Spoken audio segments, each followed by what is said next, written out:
electronic discovery reference model, the EDRM schematic, to acquaint my students with the stages of e-discovery and some of the language of ESI. Do forms of production really matter to you? They matter in terms of the substantive content of the evidence, and they matter to the bottom line. The most important takeaway of this discussion today, and it is this: always, always, always specify the form and forms of production.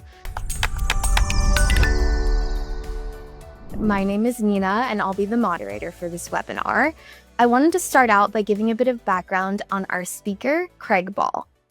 Craig Ball hails from Texas, works in Austin, and happily calls the Big Easy home. A graduate of Rice University and the University of Texas School of Law, Craig is a trial lawyer and certified computer forensic examiner.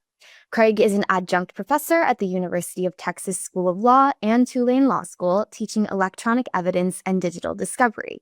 He is also a founder of the Georgetown University Law Center e-Discovery Training Academy and serves on the Academy's faculty. Craig is an expert in digital forensics, emerging technologies, visual persuasion, electronic discovery, and trial tactics, limiting his practice to service as a court-appointed special master in electronically stored information. The webinar presentation will be approximately 1 hour, and Craig will be taking audience questions after the presentation is complete. If you have any questions for Craig, please feel free to click that Q&A button at the control panel at the bottom of your screen and submit your questions. Without further ado, here is Craig to discuss requests and forms as modern as the evidence you seek. Thank you, Nina, and thank you, Marina. Thank you very much, Tim and Vasu and my other friends at Justia, for allowing me this time to talk about a topic that's very dear to my heart, and that is enhancing the quality of litigation and making it more affordable by seeking better and enhanced forms of evidence in production. So let me share a little story. Here in New Orleans, we pretty much start everything with a cocktail and a story. And this goes back a week ago. Last week, my buddy Tom O'Connor, Tom being the Harley-riding, curmudgeonly Santa Claus of the legal tech community. Sorry, I just keeps advancing the slide for already starting with the technology. So forgive me. So Tom invited me to a meeting of the e-Discovery Committee of the New Orleans Bar. And I'm licensed in Texas, but Tom promised lunch, so I said, sure, why not? New Orleans is not what you'd call a cutting-edge community. We still light our homes with natural gas, leery of the fad that Tom Edison boy put forward called electricity. So I was not terribly surprised when only 7 people showed up at the meeting of the e-Discovery Committee. One who came was a 50-ish solo practitioner, and he groused that he'd asked for native production of email, but the other side wouldn't produce it. So I asked him, what native forms did you seek? And he looked at me like I was suffering from timely onset Alzheimer's, and he raised his voice slightly and he said, Native. I asked for native. Well, he had no clue what I was asking.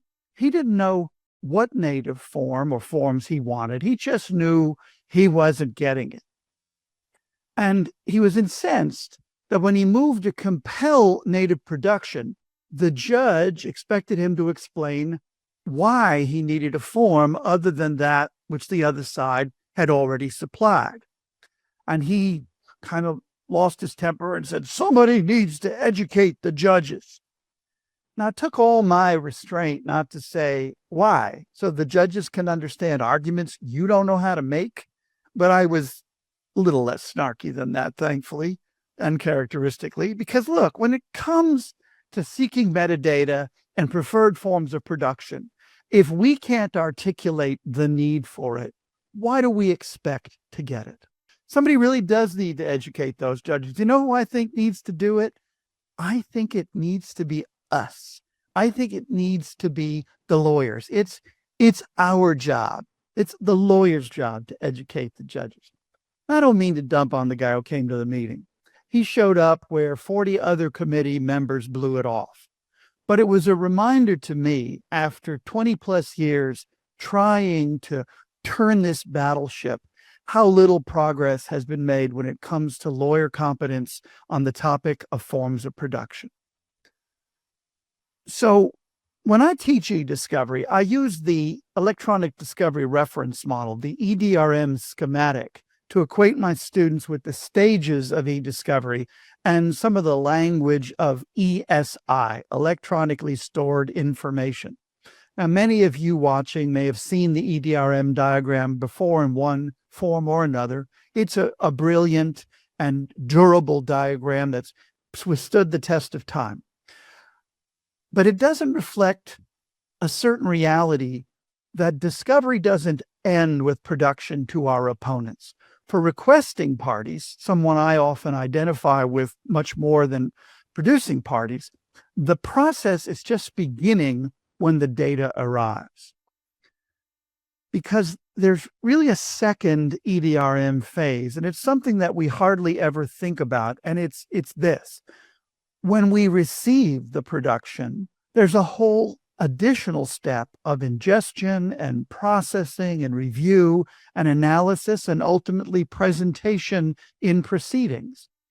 And so in order to deal with that, I want to focus today on just one part, one stage, and I'll concentrate on the production state, in particular, forms of production, and how some pretty simple tweaks in how you approach forms can make a big difference in what you see and, importantly, what you spend in discovery.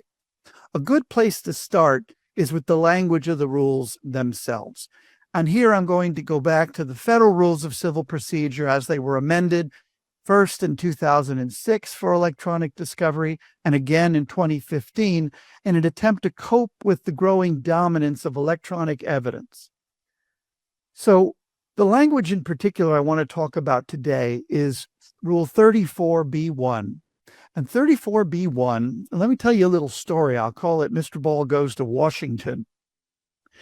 18 or so years ago, when the first set of e-discovery rules amendment were under consideration in public hearing phase, I appeared before the Rules Committee in DC, and I pleaded with them to change the proposed language that would allow a requesting party to specify the form for production.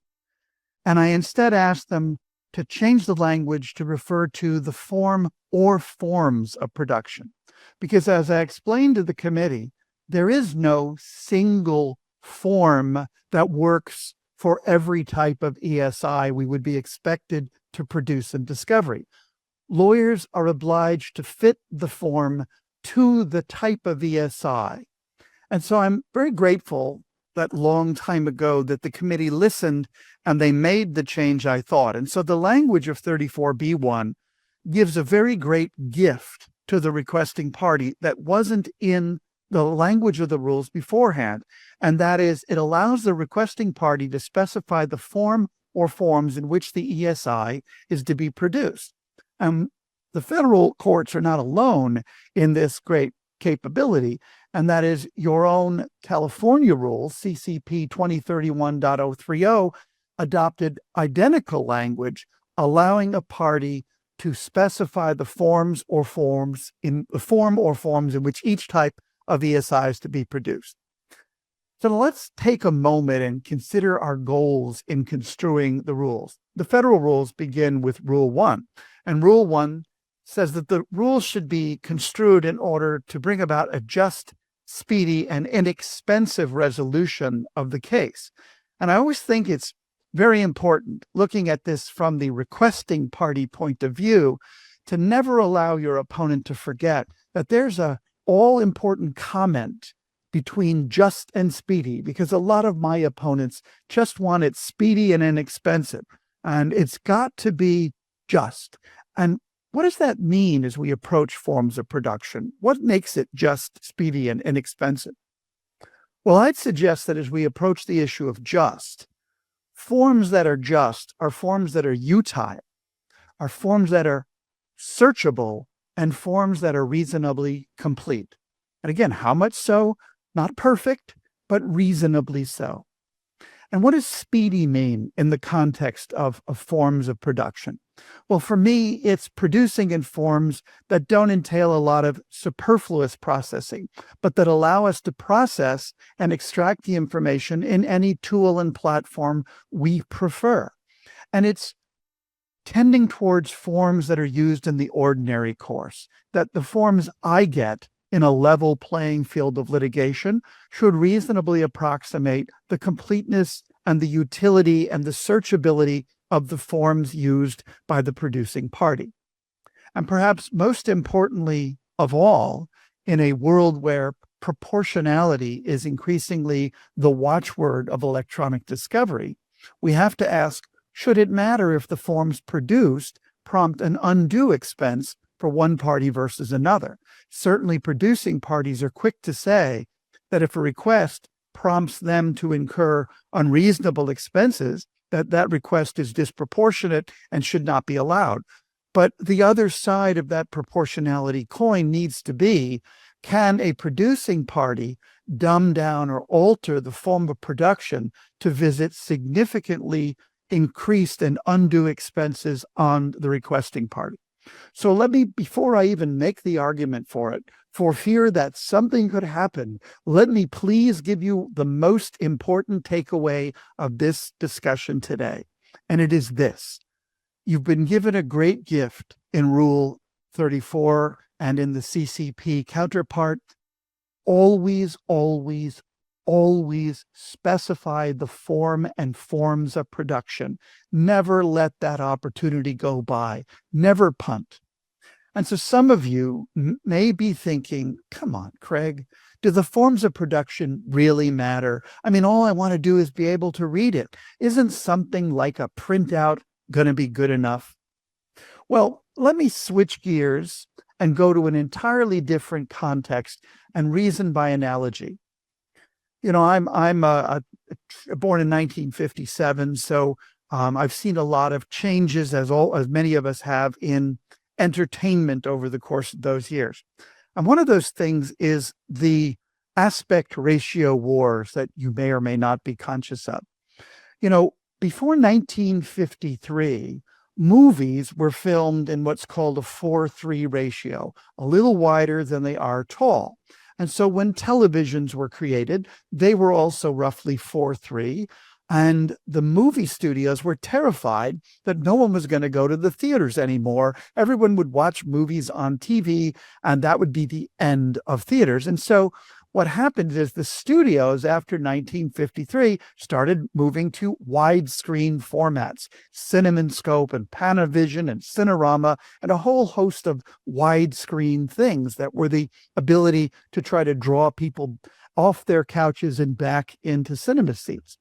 And so what happened is, as you were trying to watch in modern times 4:3 formats, like the first few years of the Seinfeld show or The Simpsons, many, many years of those two shows were filmed in 4:3. And if you watch them on a newer, wider screen LED style TV, well, you had to have pillar boxing. You either had to have them stretched unnaturally, or you had to have some black boxes on either side so you would fit it to the wide screen.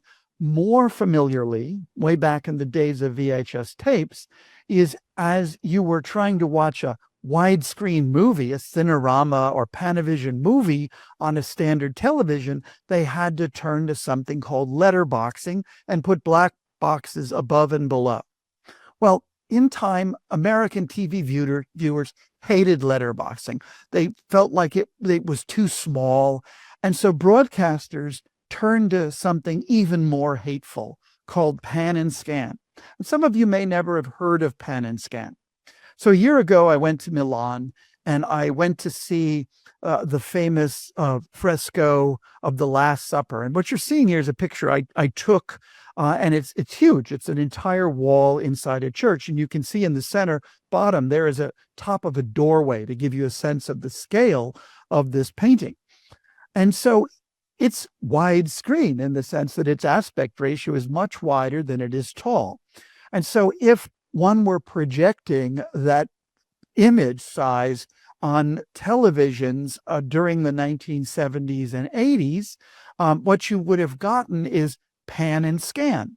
Instead of seeing the whole image, the television folks would reduce the size to 4:3. And if somebody spoke off to the left side, they'd shift the pan over to that person, killing the entire right half. And then if somebody spoke off to the right, they might shift the focus over. And for many of us who grew up seeing great widescreen movies only on television, we didn't really understand just how much we were missing. And so in lieu of black bars, viewers lost half the visual information. And forms of ESI production are kind of like that, in that most of us don't really know what we've been missing. And so let's talk for a moment about what's missing. When we speak of electronically stored information, let's step back and say, what is that evidence? So what is the optimum unitization for electronically stored information in e-discovery? We don't stop to think about that often, if at all. I mean, is it documents? Is it pages? Is it lines? Now, if I were to say lines, many of you would go, that's crazy. And yet in California, when you get a deposition, every line is numbered and it's essential part of the reference mechanism. The division is by page and line, and we take that for granted in transcripts. But I propose that when we live in a world of electronically stored information, the optimum unitization is files. Think about it. Applications store information in files. We users use files. Lawyers and clients collect files. Vendors process files. We dedupe at the file level, and we review at the file level. And so when we think about what the evidence is, I'd argue that the evidence is the native file, not some other diminished form, but it's the native file. That's what the witness created and used. It's what we preserve. It's what we collect and index. And it's the optimum form because it holds the richest and most complete informational payload. Yet many producing parties keep producing ESI in TIFF plus formats. And so some of you, I hope, are saying, what do you mean TIFF plus formats? And so forgive me for those of you who are well familiar with it, and let me just lay a little more groundwork here. Imagine you have a case involving, say, allegations of domestic abuse, and you have the image, which is a colored JPEG photo like this. Were it produced in electronic discovery today, the standard form by which it would be produced is called a tagged image file format, or TIFF image. It's a black and white monochromatic rendering of the evidence. One image per page, so a picture of each page, essentially an electronic printout. And the TIFF format does not contain searchable text. Think of it kind of like a black and white PDF with no searchable text and no native metadata coming from the originating photograph. Were the originating evidence, say, a color PDF produced as a TIFF image, you would see that it's generally a lower resolution. And if color matters as a way of achieving some level of intelligibility, that intelligibility is significantly diminished or eliminated altogether by virtue of turning it into TIFF.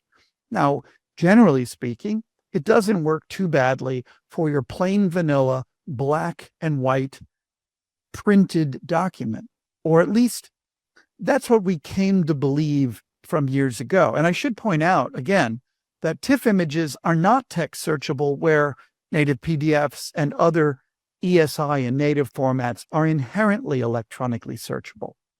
And some of you may be saying, well, no, that can't be right. That can't be right. But let's talk about it for a moment. We live in a world where most electronic discovery still takes the form of native productivity formats, things like Excel spreadsheets, word process documents, emails, and presentations.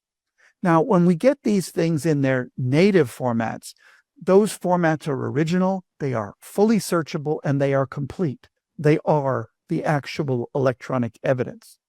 But when they fall into the abyss of electronic discovery today, the standard for too long has been a TIFF image conversion, taking a essentially black and white photograph of each page of many forms that aren't really paged at all.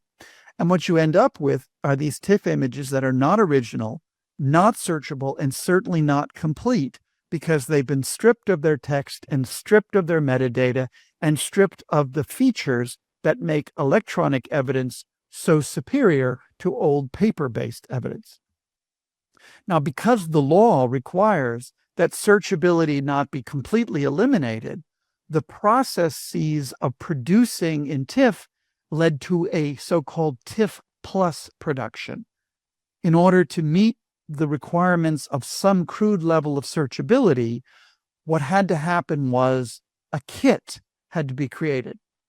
You got the black and white non-searchable image of the page, and then you got another file or files that would contain some extracted text from that page.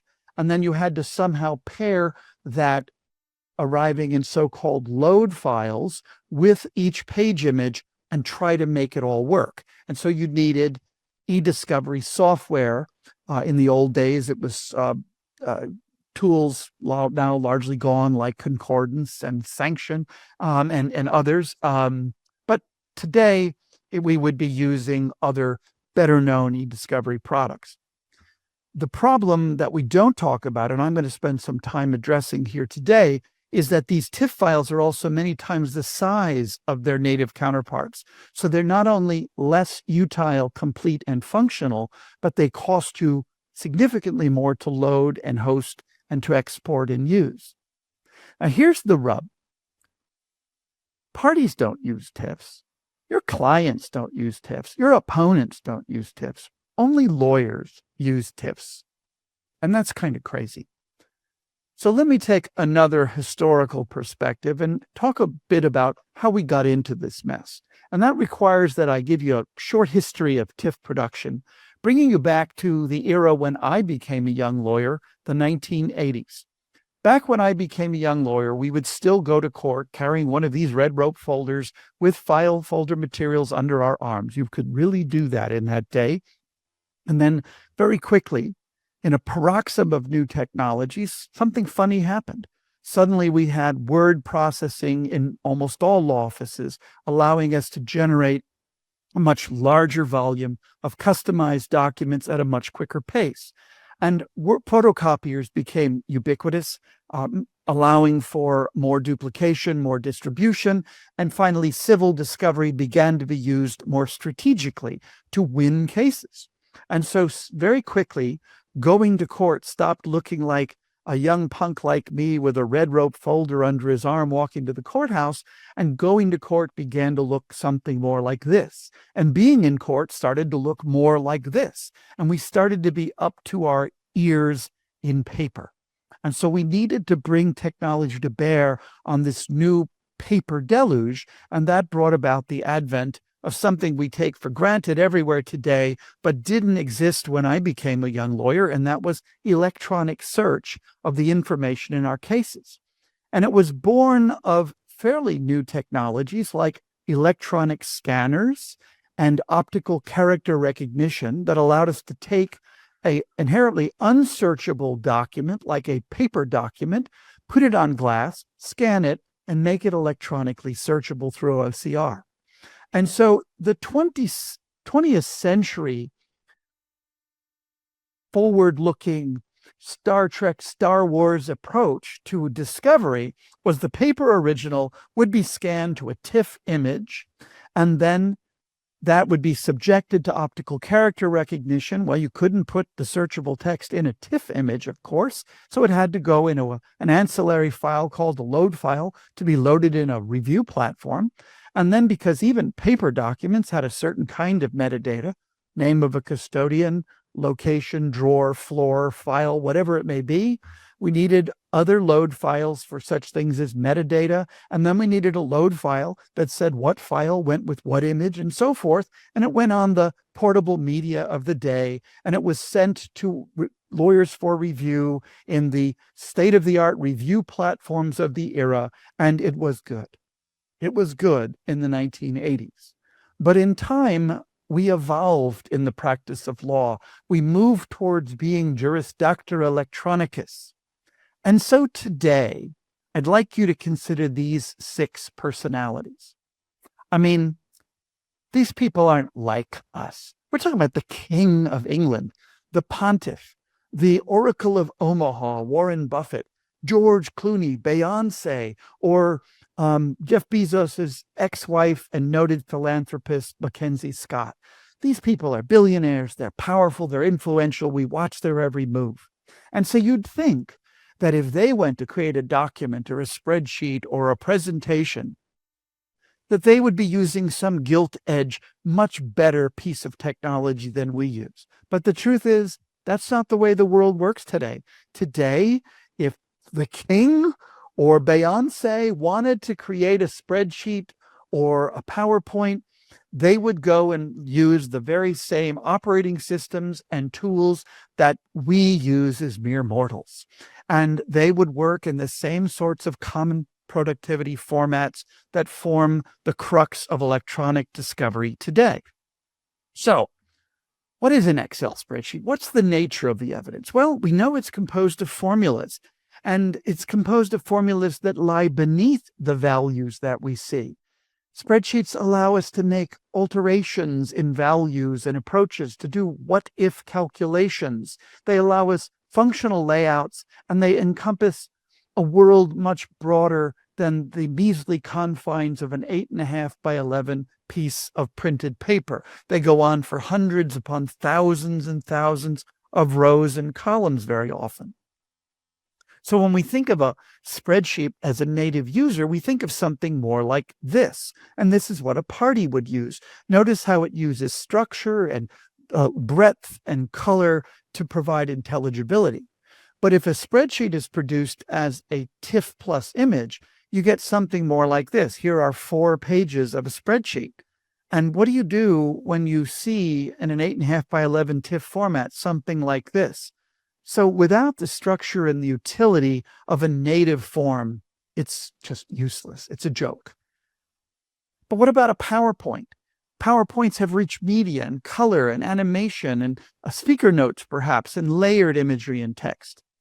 Remember this slide that I showed you just a few moments ago? Remember this one where I talked about all of this, and you saw these animations and things coming in and going out and moving up and down and so forth? Well, that's all one slide. This is all one slide. And here's that one slide produced as a TIFF image. It's junk. It's useless. Try to do OCR on this and you'll see what you get. Total waste of time. What's a native email? A lot of people say, Craig, well, surely you're not going to insist on getting native for the email. At least with an email, you'd have to agree that a printout style like a TIFF is going to work. And I say, no, actually not. Because emails are generally conversations. And to get that conversational production, I need threading data, the things that are in the email that allow me to maintain that conversational structure. And I need to order emails according to a proper, trustworthy timeline. And so I need those UTC offset values that allow me to know that even if an email comes from another time zone or using another approach to daylight savings time, that I can order them perfectly. And I don't get that when I get production in TIFF Plus. Or take something as simple as a cell phone photo. It's replete with embedded information that's so important to the authenticity, the trustworthiness of that photographic evidence. Because inside a photo taken from a cell phone is generally the so-called EXIF data, including such things as latitude and longitude and altitude, that allows me to know that, an accident scene photograph is relevant contemporaneously with the events it purports to depict or the condition of the roadway, to give just one example. Well, what about a Word document? Surely, Craig, you can't be advocating that Word documents, things that we expect to be printed in their final usage, will be unacceptable in a print-like format. And I'm afraid there too, we're left behind when we resort to TIFF imagery, because there's more than appears on the TIFF image, a lot more, such things as comments and tracked changes, and metadata and dates. And comments and tracked changes, which we may dismiss as mere metadata, is actually content contributed by the authors and collaborators on the documents. And it shouldn't be stripped away as if it was never there without any legal justification, such as privilege, in order to allow it to be erased without any form of review by either side in a case. So when evidence is imaged to TIFF or printed to paper, that content and more is lost. By way of example, here's a depiction I've done of a simple file of the Gettysburg Address. And there were different versions of the Gettysburg Address that Abraham Lincoln wrote at different times. And so I've cast them together so we can see that, and Mary Todd Lincoln's comments and so forth. And so just know that basically this is a document of the Gettysburg Address. And here we would be seeing what the witness saw as the author of the document. This is the evidence. Now, produced as a final document with all of this suppressed or taken away, this is what a lawyer would see. Only the final version and none of the process that is actually part and parcel of the original evidence. And this is what a searching lawyer would experience, because this is what search tools would see. Sub silentio, beneath the layer of what you see on the screen, OCR distorts the famous 7 years ago language to something essentially unsearchable. But even if we do it better, and when it's done well, we extract the text directly from the electronic document for the load file instead of OCR, even then, the process of embedment of all of those formatting codes and comments disrupts the ability to have a reliable search of the document while it's in a review platform. So by native production, we have the ability to see the evidence as the witness saw it, as the witness can authenticate it, as the witness won't be able to object, no, that's not familiar to me. But we also experience diminished utility when we talk about using TIFF+. And this is a little trickier to get across. It's more subtle, but I think you'll find that when you think about it, it's very important, and you don't lose that same level of utility when you seek native production. So here's a document I used in some litigation out of Chicago a couple of years back.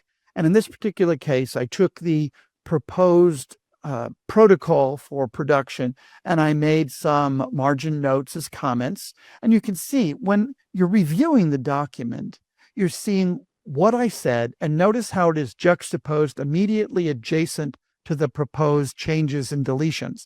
This is essential for intelligibility. What was going on and where do the comments apply?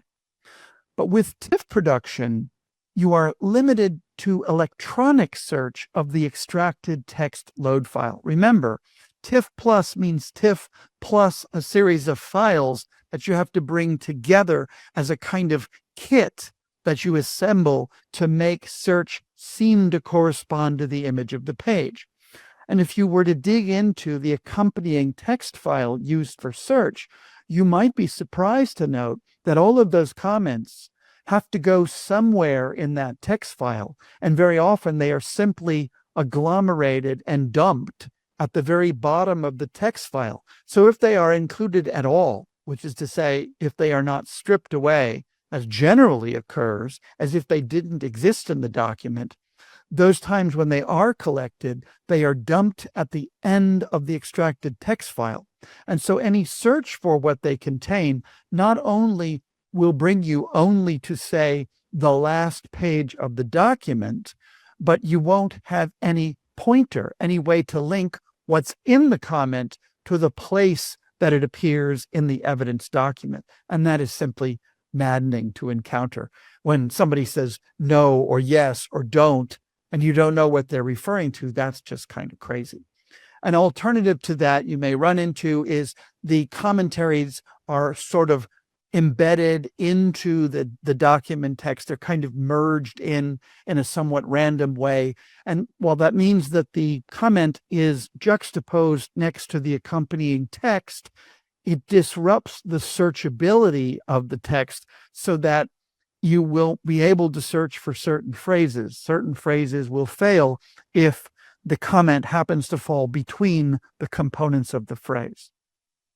Now, you have opponents that may try to offer you a solution. Well, don't fall for the fix that fools you. So you may have an opponent that says, don't worry, we'll deal with that. We'll go ahead and TIFF it a second time, and we'll give you another TIFF image, and this time we'll put those images on the page. And so now you'll be able to see the margin notes and comments right there on the image. The problem with that goes back to another means by which it disrupts search. And I discovered this problem a few years back in cases involving damage to roofs from hurricanes and hail in South Texas. And in that case, one of the things that was a search term was the term roof vent or roof vents. Well, when you do OCR on these strange revealed comment documents, the OCR isn't very bright. And so what happens is it looks at the document and it looks at the comment and the dot leader that points out to it, and it says, I got to figure out how to deal with this. And it sort of merges the DNA. And so roof vents becomes instead R dot dot O dot dot dot O dot dot dot, etc. It merges the dot leader and it merges the text, and meaning that no search you do for roof vents is going to work, because who has the presence of mind? It always reminds me of an old movie from back in the mid-'80s with Jeff Goldblum and Gina Davis called The Fly. And in this one, Goldblum is a brilliant scientist with a teleporter, and he decides to test it on himself, as all these mad scientists tend to do in the movies, and he jumps in the transporter, unaware that a fly has entered with him. The computer, sort of chat GPT-like, decides instead to merge the DNA of the two organisms, and he becomes Brundlefly, the monster. And that's what I think happens sometimes in e-discovery, is these efforts to solve things without simply going back and giving people the native forms of evidence give us these monstrous outcomes. And just for example, I need to have a final view. If you just give me these commented views, I'm not going to have that final view I can use. That may be the only one I'm allowed to introduce into evidence. And so what has emerged over the last 40 years in dealing with the move from principally paper evidence to almost exclusively electronic evidence is that now we continue to apply 20th century methodology to 21st century evidence. Remember, I showed you that 20th century methodology a few slides ago, but now here's what happens in a TIFF plus process. We have the native evidence, the real evidence, and it's printed to TIFF images in black and white. Because those aren't searchable, we either extract text or we perform OCR, and that has to go into load files. And then we have a load file with the metadata and Bates numbers and other information. And then we need a load file to tell us how to put Humpty Dumpty back together again and make it all work in a piece of review software. And so we end up getting this erector set, this Lego kit that we have to assemble. And the problem is, not only is assembly required, but what we don't fully appreciate is just how many parts are missing. It's the IKEA box with the parts missing and not enough screws. And oh, by the way, we didn't get the hex wrench either. So it's awful. But if none of that impresses you, if the lack of utility doesn't impress you, let's talk about money. Okay? Cost is the clincher.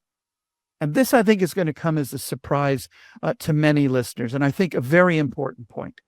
That native docx file, that Gettysburg Address example, that was 29 kilobytes. If I turned it into a PDF with searchable embedded text, somewhat better, that's 199 kilobytes. I mean, what have I gone up something on the order of 6-7 times larger? Okay, well, you say, come on, Craig, 199 kilobytes, what's the big deal? Storage is cheap. If I turn it into a TIFF with accompanying load files, 453 kilobytes. It doesn't work as well. It's not as searchable. It doesn't carry rich information like animation and color and so forth. And it's 15 times larger than the native. We live in a day where, in order to review information today, we have to use tools. And typically, we are using online review platforms. And you know how you pay for those services? Almost exclusively by the gigabyte. So if someone is giving you something that not only is dumbed down and less functional, but it's 15 times larger than what they get to work with, how would you feel in any other sphere if you were being charged 15 times too much to get less? Now, I know some of you are skeptical and you're saying, come on, I'm no fool. If I was being charged that kind of premium, if somebody was messing around with me by giving me something so much more expensive than what I'm entitled to request and receive, surely I would know about that. And so I often say to lawyers, look, don't take my word for it, prove it to yourself. And that hasn't panned out because most lawyers don't have that kind of time. But the beauty of being a law professor is I can tell my students to do something and they'll do it. And I teach a course actually at 3 different schools at the University of Texas, at the School of Law, and it's also taught at the Information and Computer Science grad schools, and it's called Digital Evidence and Discovery. And I use an electronic evidence workbook with many, many exercises the students do. In exercise 21 in this last semester, I required the students to use commercial tools to process a set of data. They process about 55,000 emails from the John Podesta email collection. And then I asked them to export standard production sets, do one in native with load files, do one as a TIFF plus with load files, identical stuff, but the only difference being the form of production, and then compare the size of those 2 different sets. And when they do, I ask them to tell me the difference. And let me tell you, that's when they wake up. And that's when I hope you as listeners will wake up to this, because we've got to stop this insanity. These TIFF productions, for all their other problems, they're just too fat, and we're paying for it. Well, I have put some things out there that I hope will help you. They're free. They're not selling you anything. And so these are some guides you can pick up at my website, craigball.com. They're on the left side of the website when you go to the page, craigball.com. One of them that I wrote just this year is called the Annotated ESI Protocol, and it goes through the kinds of provisions you'll want to work with your opponents to arrive upon, including how to ask for native forms, as well as, for those of you determined to do it the old way, how to at least improve upon a TIFF plus production. And I talk more about forms of production, and there's one dedicated to modifying your request for production so that you can get better and more economical forms. And I also talk at my blog, which is ballinyourcourt.com, about a variety of ways to improve your approaches to e-discovery, including this was one from January of 2020, where I go deeper into how TIFF makes it harder for you to get accurate searches. So as I repose the question, do forms of production really matter to you? I hope your answer is that they do, that they matter from a standpoint of functionality, they matter in terms of the substantive content of the evidence, and they matter to the bottom line. Because some items just don't work in the wrong form, spreadsheets being the classic example. Anybody who tries to give you spreadsheets in anybody native form thinks you're a fool. And if you accept it, you'll make them right. Many lose content in the wrong form, like all the comments and track changes and other information and meta information that exists in native Word documents. And every one of them are going to cost you more to ingest and access month to month, year to year, when you get them in non-native forms. And so what's the pushback? People say, okay, Craig, well, what about redaction? I have to redact things. How am I going to redact in native? Well, there are ways to redact in certain native forms, but I'm not going to try to win that argument. In my experience, redaction is typically a relatively small percentage of the volume overall of information that is produced. And so since you're going to mess with the production anyway by blacking it out or doing what you're going to do, and since it's only a relatively small percentage, I say don't let the redaction tail wag the production dog. What I mean by that is continue to produce redacted items in whatever diminished form like TIFF you feel obliged to use for your comfort. But don't, by virtue of your segregating and producing them in a diminished form, don't require me to accept all the things I'm entitled to get without redaction in that diminished form. Don't let the tail of redaction wag the production in a more utile, complete, and functional format. And then they say, and push back, well, what about Bates numbers? I got to have Bates numbers. There are challenges to Bates numbering until you think about it. And a great philosopher once said about Bates numbering, you can't always get what you want, but if you try real hard, you can get what you need. And what we need with Bates numbering is the ability to preserve all of the advantages I've talked about in terms of native file-based production, but being able to have that explicit page-related Bates number for reference in a proceeding. So it's a false narrative to suggest you can't Bates number electronically stored information in discovery. You absolutely can, because that evidence exists properly unitized as a file. You, the producing party, get to Bates number the files. You assign a Bates number to the file. You can put that Bates number in the name of the file. We've done that for a long time. But what happens is users, recipients, anyone using the very small subset of what we get in discovery, we get lots of things in discovery. Good lawyers only use a handful of items in actual proceedings, depositions, in-court hearings, making a record at trial. And so we wait to add Bates numbers at a page-based format when we change the form to a page-based format, when we reduce it to, say, a paper document we're going to hand across a deposition table. And that's when we physically emboss the electronic Bates number from the file, so we can always relate back to the originating evidence, and a pagination on the file, which every printer and electronically and physical can do. And then we have the ability to make that familiar record of turn with me, Madam Witness, to page 22 on Exhibit 3. So to put it in the context of e-discovery and the EDRM, we add Bates numbers at this phase of the EDRM while it's still being controlled by the producing party, and anyone subsequently changing the form for presentation adds the Bates numbers at this stage. So we have the best of both worlds. We have the ability to identify the item without doubt when we're using it as native forms, no loss of relation back there. And we have that granular means of identification by embossed Bates numbers on a page image at those times when we convert it to a printout or to another electronic format. So we've been doing this for a long time. All these years that people have been creating TIFFed page images, we've been naming them according to their Bates numbers. So this is nothing new. It's not rocket science. We've been doing it forever.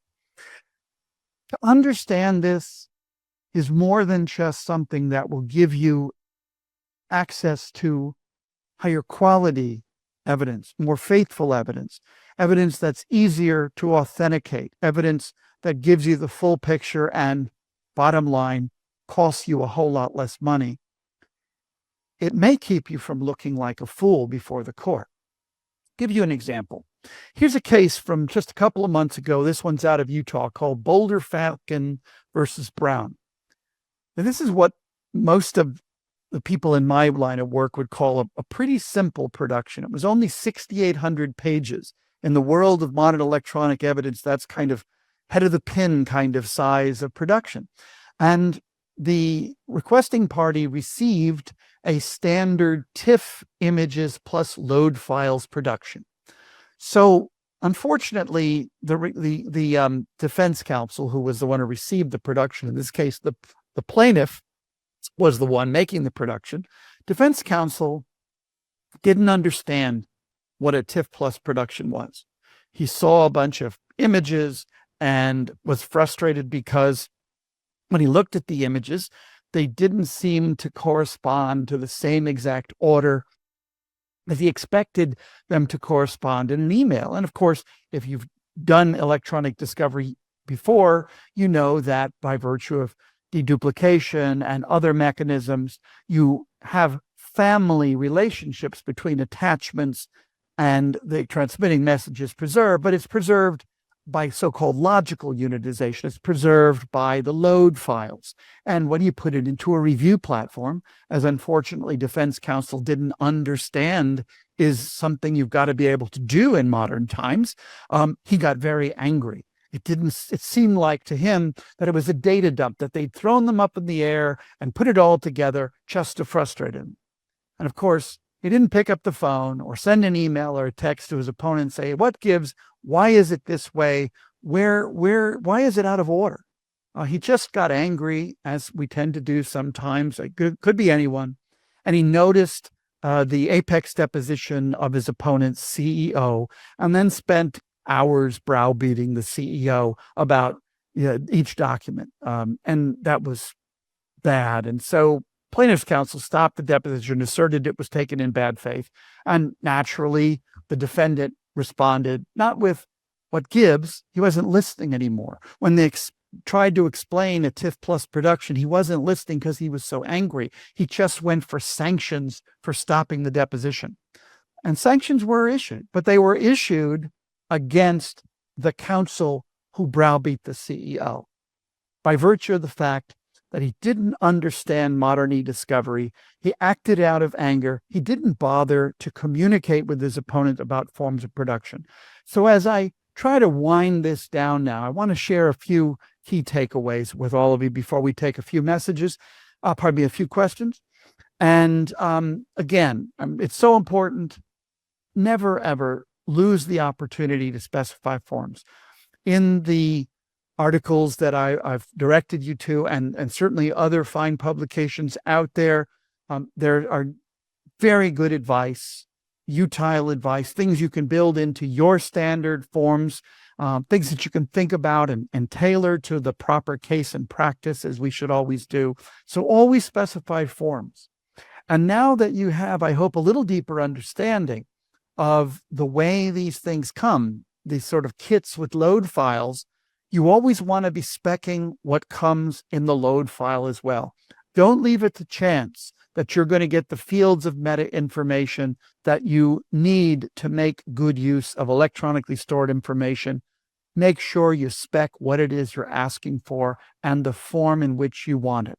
It's your right to make that specification. Sure, the other side has a right to object to it as well, and they have a legal obligation before they produce in a way different than you specify to tell you what they're going to do, so you're afforded the opportunity to resist their deviation from your specification. That's one of the rules that gets broken quite often. Know that's your right, and know that if you don't get that timely objection and opportunity, that you can force them to do it again at their cost. And be sure to tailor your form specification to your needs. This is something you need to take a moment to think about. Think about, what do you need to do with the evidence? If it's a spreadsheet and you need to do what-if calculations, only a spreadsheet format's going to work for you. If you need to think about, what do you need to know about the evidence? If there's a question of fabrication or trustworthiness or temporal relevance, you need it in a form in which you can dig into the indicia of authenticity associated with that electronic evidence. So please don't be that lawyer who, in that intense desire to get something, you unwisely accept anything. And while I'm wrapping it up, 2 considerations for forms. Remember that according to the rules, a responding party cannot convert electronically stored information to a form that's significantly more difficult or burdensome for a requesting party to use efficiently. They're not obliged to always give you the exact same form, but they are they are legally obligated to not give you something that is significantly degraded, that is not reasonably usable. And I hope that I've equipped you with some of the arguments to demonstrate why the forms they try to foist off on you are not only not complete and utile and reasonably usable, but worse, they're visiting significant additional and unnecessary costs upon you just to make your life more difficult often. Also know that a responding party cannot act to remove or significantly degrade the searchability of the ESI that they give to you. Your opponents are probably blithely unaware of what they're doing when they give you these text extraction load files and the problems that they will create for you, because they're often not giving you things you're asking for because they've dumbed it down in some of their own systems. And so you need to be astute and know that if there are things out there that you're missing because of the way they process the data into these extracted text files, you need to push back and remedy that. So I mentioned some things out there. The same items here, the annotated ESI protocol, the lawyer's guide to forms of production, which I've had out for a few years, and another one I've had out for a few years, modern requests for forms that function. And again, I encourage you, it's free and it's not selling you anything, not selling you me. My blog, ballinyourcourt.com or craigball.net. Craigball.com is the website with the articles on it. craigball.net or ballinyourcourt.com is the blog. And I have more about how you can improve your requests to ensure that you're going to get the native forms that you need when you need them. Okay, thanks for listening. And I'm happy to answer any questions that you might have. I'll stop this share and see where we are. Thank you, Craig. But now we can move on to the Q&A. It looks like we've already got a few questions, so we can go ahead and jump right in, Craig. Our first question is, how do I tailor my e-discovery requests to address the challenges of different digital platforms like social media, messaging apps, cloud storage, etc.? First of all, you need to decide what it is you're going to be using to review these things, because specifying a form where you haven't the tools, or for that matter, the ability to use those tools in order to complete those reviews has to play a role in what you ask for. So I have good tools, and good tools are available affordably for all of us today. Now, what constitutes affordably obviously varies from pocket to pocket. But whereas a few years back, and I'm not trying to mention any particular vendors, but there are a lot of them out there today that you can afford to use their tools to ingest and process and host data for fairly nominal sums of money. I mean, measured in hundreds, not thousands of dollars. And so I like to get information as close to the form in which I see it in the native applications as I can. So if I'm working with Facebook content, for example, Facebook provides a so-called Facebook takeout, the ability for the account holder to bring it out in an HTML, a web-based format that does a pretty good job integrating the imagery and the contents of your wall and the likes and so forth. And so I might do that. One thing I would stay away from is screenshots. Screenshots are notorious for being bad evidence. They're not searchable inherently, and it takes an enormous amount of effort in order to be able to capture all of the details, to essentially open up all of those layers of data in social networking and expose all the comments and the likes and so forth and the commenters. To try to do that in a screenshot is mind-numbing, time-consuming, and everyone makes mistakes at it. Plus, for those who are not playing fair, it allows them an easy way to sort of slide in false content or take out things they don't want you to see. So stay away from screenshots. Go for the native. When we're talking about other forms, it's very specific to the form. If it's tweets, it's one thing, and there's a takeout. Google content has a takeout.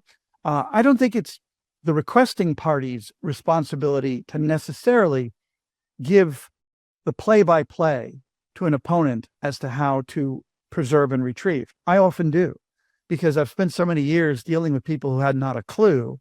I wanted to shut the door on spoliation by giving them that play-by-play, but I know how to do that, and I don't expect that most trial lawyers will.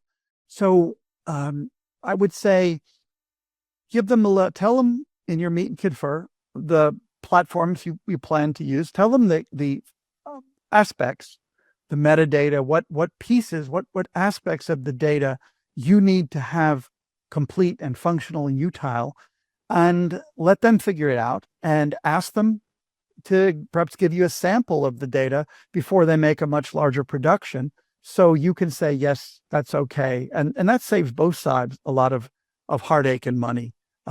Most good litigants are willing on atypical forms of ESI to give you a sample of the way they're going to produce it, so that they can get you to mount your objections before they spend a lot of money giving you something that you're going to be within your rights to reject. Thank you. Sure. Our second question is, as data privacy regulations increase, how can I balance obtaining relevant ESI and maintaining privacy and security during the e-discovery process? Wow, that's a topic for not just another hour of CLE, but a symposium. And it has been the subject of a number of symposiums. There are no quick answers. It depends. Would I be any kind of lawyer if I didn't throw in that answer at some point along the way? So what it depends upon is, where are you? Are you operating in Europe under the GDPR? Are you dealing with PII, personally identifiable information, like social security numbers and other identifiers, bank account numbers, credit card numbers? Because there are all sorts of ways to skin that cat. There are mechanisms of search that can be used to redact PII and still be able to do e-discovery in fairly familiar ways. There are enormous complexities in trying to do cross-border e-discovery. We begin talking about what even constitutes a word we think we understand in the States, like processing. But when you use a term like processing overseas, it means something much more difficult with which to comply. I mean, just basically copying a document in Europe is deemed processing and brings you under the umbrella of the privacy regulations of the EU. And so I don't have a quick answer to how do I solve that. The answer is that if you're operating cross-border, you've got to have an understanding of the operative statutes, and you may have to do some very significant work in the host country, because most host countries around the world do not regard the United States as a safe place in which to allow the expatriation of the data of their citizens. And so that's, like I say, that's a much bigger question that I wouldn't even try to attack here and now. If you're dealing, however, on a much more simpler level of privacy, how do I divide private content on a cell phone, say, from corporate content? Here again, there are ways to solve those problems. They're very practical, they're very affordable, but that process starts with understanding what you're dealing with. What are these things? What forms do they take? I mean, ultimately, it's not ones and zeros even. It's ultimately magnetic remnants and electrical charges and so forth.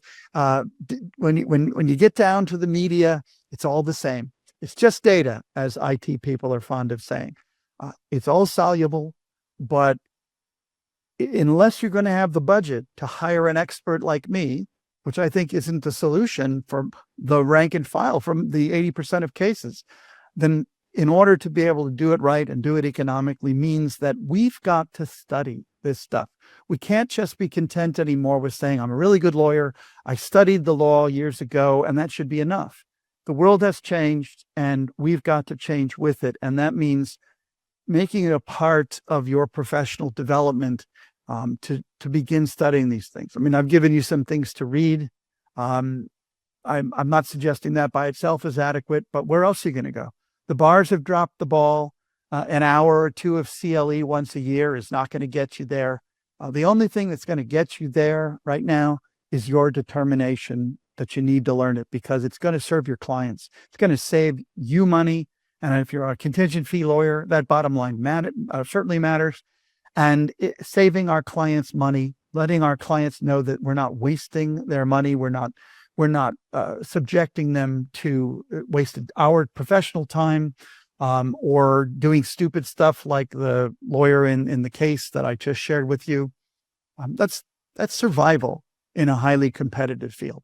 Thank you, Craig. That really nicely leads into the last question that we have time for. You already touched on a few points, but the question is, why is it important to stay current with the evolving landscape of digital evidence and e-discovery's impact? If you've reached an age of retirement and you have oodles and boodles of money in the bank, it's not. If you want to go to dental school, I suppose it's not.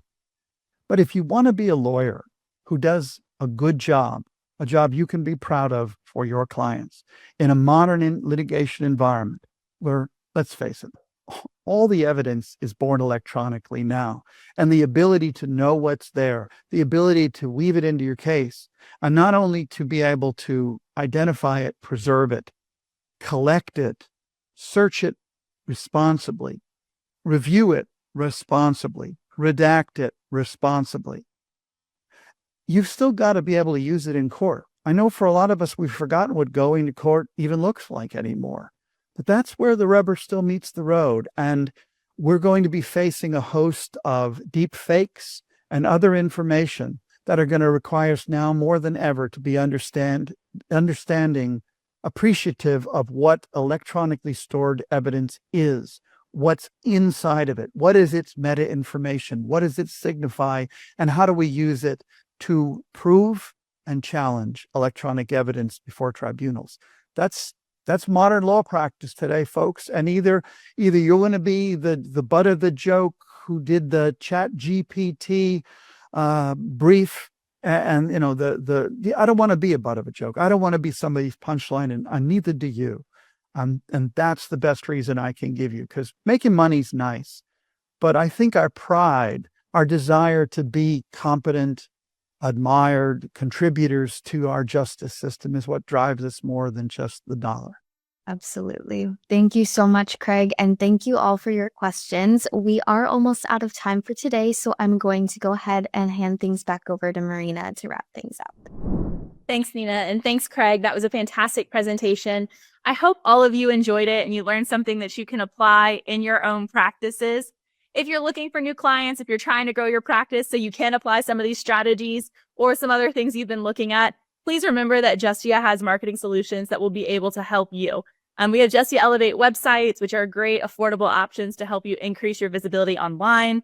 We also offer the Justia Lawyer Directory, which you are all already listed in, and premium placements to help you increase your presence in that Justia Lawyer Directory. And of course, we have PPC advertising solutions available with our Justia Amplify services. So if you're interested in learning anything more about Justia's marketing solutions, you can head over to marketing.justia.com. Up in that top corner, there's going to be a little button there to contact us. And it's no commitment, no cost, but somebody on our team will explain to you for free how we may be able to help you. Now, have a great weekend, a great rest of your Friday, and we will see you next time. Thanks for watching. We hope you enjoyed this video, and if you did enjoy it, please click the like button and subscribe to our channel for more videos on law practice and legal marketing. See you in our next video.